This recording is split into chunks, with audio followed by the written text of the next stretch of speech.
We see in the video he goes down. He fairly quickly gets back up. He even pumps his fist to the crowd. What does that say about the former president's resiliency and about the message that he was sending to supporters right in that very moment? Tonight on Queen City News, a stormy night in the Charlotte area. Scattered showers and storms are rolling through the region right now. Good evening, I'm Robin Kennedy, and let's get straight to meteorologist Andrew Brightman in the Pinpoint Weather Center. Andrew, we have been hearing the rain just coming down over and over our studios in West Charlotte all night long. We just got alerts on our phones, and we are under a flash flood warning in effect for parts of Mecklenburg and Gaston counties. Yeah, that's absolutely right, Robin. Now to a troubling new finding. Fentanyl is finding its way into the hands of more middle schoolers. And a North Carolina mother is not only telling people about the dangerous and powerful opioid, but she's doing something about it. She's working to get a medicine known to reverse the effects of the deadly drug in every school. Queen City News reporter Shakira Speaks explains her mission.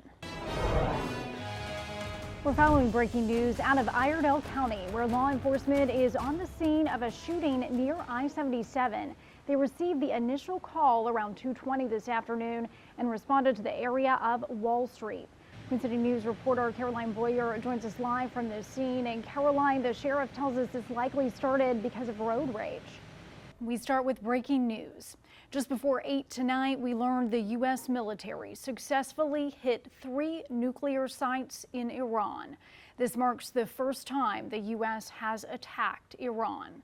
President Trump addressed the nation at 10 this evening, calling it a military operation not seen in many decades. Queen City News is your home for the Carolina Panthers. You just watched on Fox Charlotte preseason game 2. It's now in the books. Our Mike Lissette joins us live from Bank of America Stadium. Mike, what caught your eye from the Panthers tonight? The Khalifat video is just incredible. You know, people were pushing their way in, and then other fans, they spent thousands of dollars on tickets, didn't even get in. So are the people filing this lawsuit claiming that CONMEBOL should have known there would be a security issue and they just didn't do anything? That is the standard. The University of South Carolina women's basketball team is the national champions tonight. The undefeated Gamecocks beat Caitlin Clark and the Iowa Hawkeyes. Charlotte Sports Live's Grace Grill is here with us now. And it was amazing watching Coach Dawn Staley after the game, Grace, because you know, she was just so emotional, like moved to tears. She couldn't even speak. Yeah, wouldn't you be too if you just did that? Absolutely. And that was the NTSB giving an update on the crash in Washington, D.C. The official with strong words there saying the crash between a helicopter and a plane should not have happened. Over 100 family members, he said, are getting briefing and assistance right now. Barges for salvage operations will be on site tomorrow to continue those operations. The NTSB has not, he says, and will not release a manifest. If he's elected Attorney General, he says he wants to fight fentanyl. He also wants to fight AI scams and protect seniors, but he also wants to settle a little bit of his score here. He is currently the congressman for the 14th Congressional District, and he was pretty upset with a Republican-led legislature in North Carolina for changing his district. We've had downpours all morning long. You can see the rain as it just kind of shifts to the side, going sideways here. Just when we think it's starting to lighten up, we get another big batch, big downpours, heavy. I'm just soaked right now. And if you take a look at Lake James behind me, you can see it has overtaken this parking lot. If you can see the water levels right there at the dock, and you can see some of the pavement markings here in the parking lot. Green River Cove Road here washed out from Hurricane Helene. And now, exactly 6 months later, this mountainside is charred from the wildfires. We start with breaking news. 2 forest fires are raging right now in western North Carolina, and evacuations are underway for one of them. People who live between Caleb Lane and Old Eller's Store in Caldwell County near the Wilkes County line need to leave their homes right now.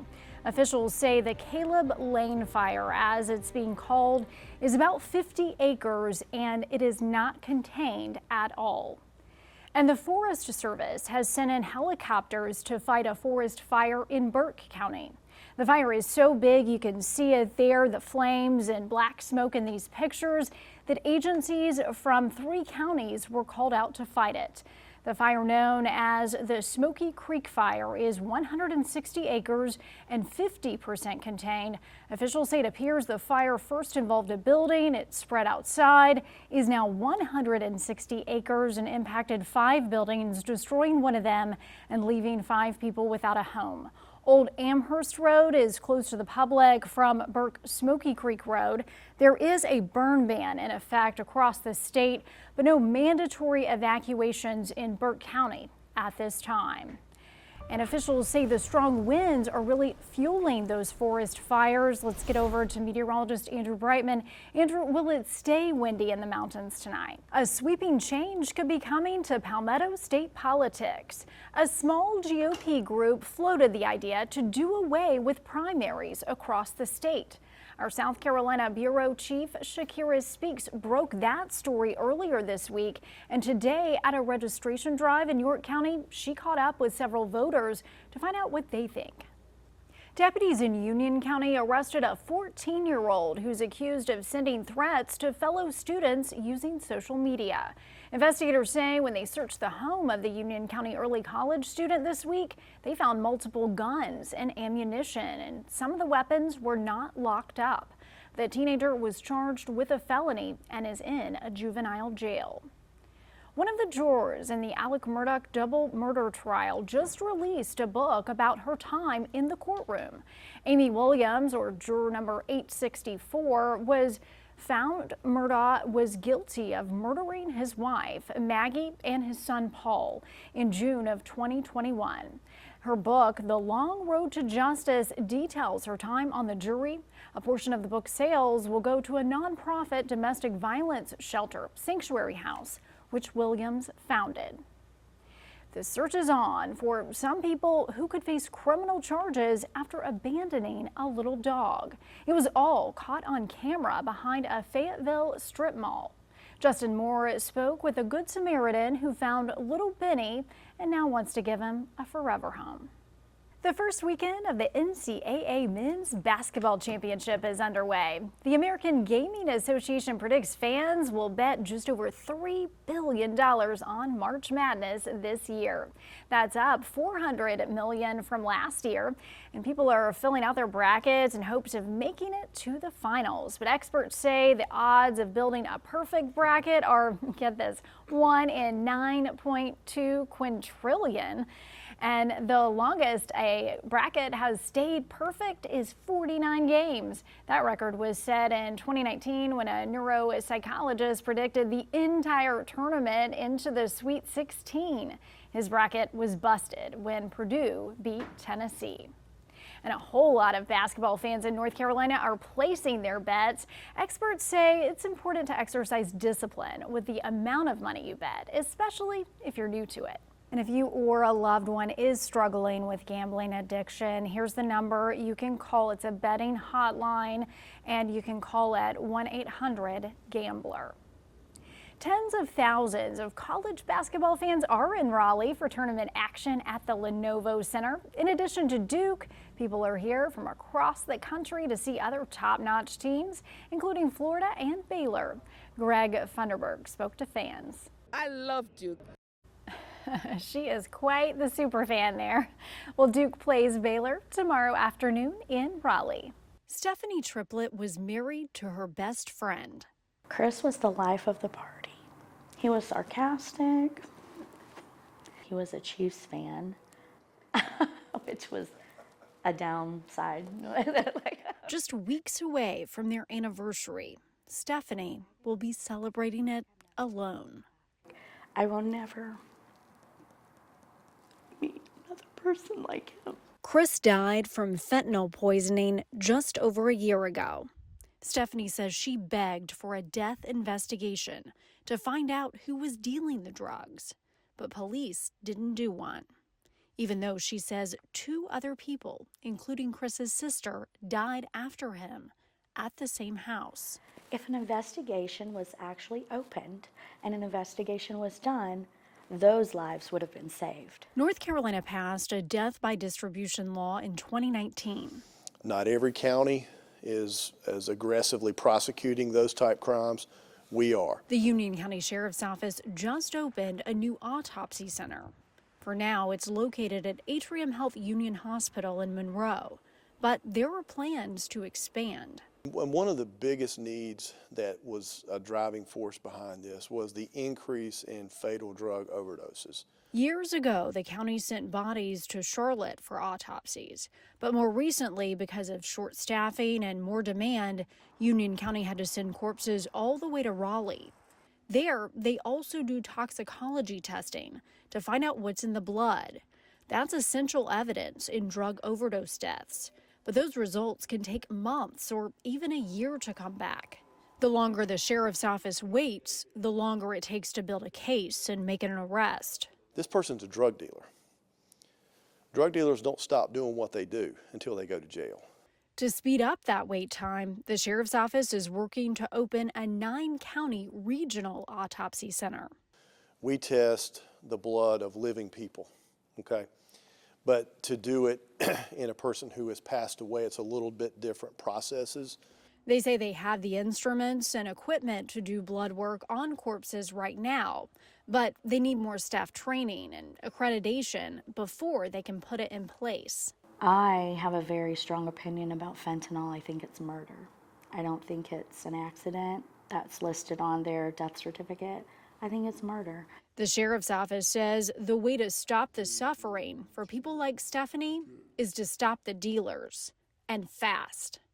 The state legislature has approved around $20 million in capital cost and about $4 million in operating cost for the Union County Sheriff's Office to open the South Piedmont Regional Autopsy Center. But there's still a long way to go in planning, design, and then building the facility, which will be years down the road. Robin Kennedy, Queen City News.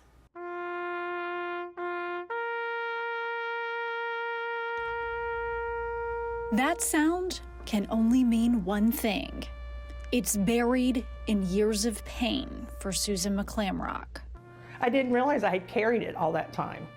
You know, I just knew I heard it, and I was like, I've heard this before. The song played at her son's funeral. I think I'm supposed to do this, Mom. He goes, I have prayed about it, Shana and I have prayed about it, and this is where God's leading me. Private First Class James McClamrock. There's the Sandy Beach James out at the beach, and then there's the Army James. Newly married, he enlisted in 2009 and chose to fight for his country. If you could have just known him, he was such a goober. He was so much fun. He was the guy you'd want to be like. He was. Susan has her book of James. When you read him, you can just hear everything that he's thinking about. He's an open book. I fear for my life, and the worst thing is to leave Shana a widow. And a painful prelude. He says, anyways, enjoy what you all have, because what I get ain't nothing. I'll never take things for granted. See y'all soon, 39 more days. Love, James. James was taken from them, killed in action at just 22 years old. I feel strongly that once we stop speaking their names, they truly die. After James's funeral, Susan finally remembered where she heard that familiar sound almost 40 years before.